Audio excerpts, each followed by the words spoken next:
नमो तस् भगवतो अरहतो सम्मा संबुद्धस्। धम्मपद अपमादवग्गो अपमादृतो भिक्षु पमादे भयदस्सिवा अभब्बो परिहानाय निब्बाणसेव संतिके। जो भिक्षु अप्रमादी है, प्रमाद से भयभीत होता है, उसका पतन नहीं होता है, वह तो निर्वाण के निकट पहुंचा हुआ होता है। तिस्स नामक एक स्थविर का जन्म श्रावस्ती के पास एक छोटे नगर में हुआ था। जब वह बड़ा हुआ तब उसने प्रव्रज्या ग्रहण कर ली और भिक्षु का जीवन जीने लगा।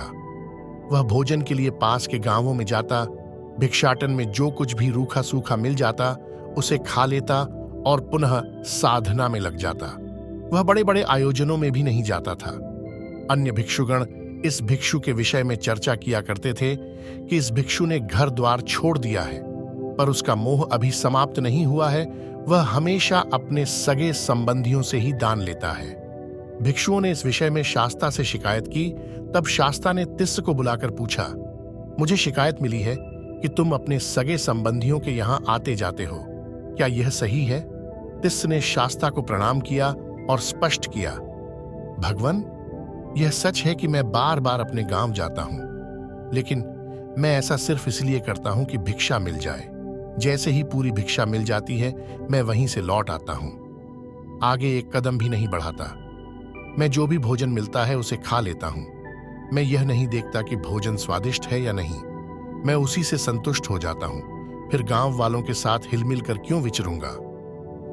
शास्ता ने भिक्षुओं के सम्मुख तिस्स की प्रशंसा की और कहा कि भिक्षुओं को तिस्स के समान होना चाहिए, अपनी आवश्यकता के मुताबिक ही जीवन चलाना चाहिए। इस संबंध में शाक्य मुनि ने पूर्व काल की एक कथा सुनाई।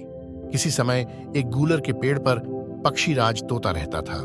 उसके साथ उस वृक्ष पर अनेक पक्षी भी रहते थे।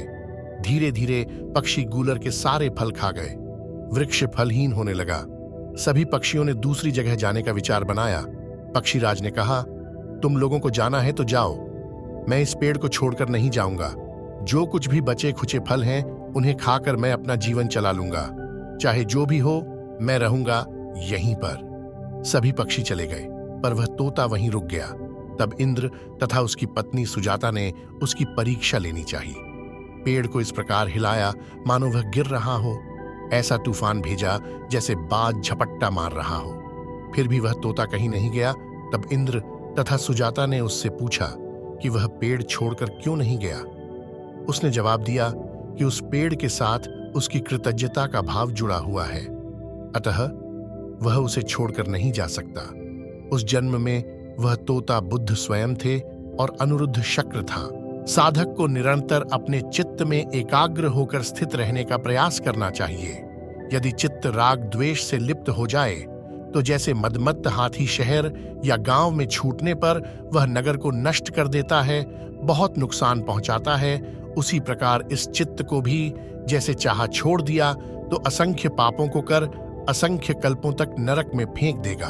अर्थात इस प्रकार उसके परिणाम को जानने वाला भिक्षु का चित्त कभी भी विचलित नहीं होगा, कभी भी मन को प्रमाद के वश में आने नहीं देगा।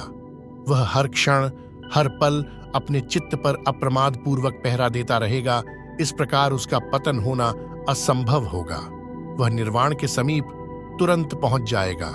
आलस्य रहित कुशल कर्म के संपादन का नाम ही अप्रमाद है। इसलिए बुद्धिमान लोगों ने इसकी भरपूर प्रशंसा की है। नमो बुद्धाय।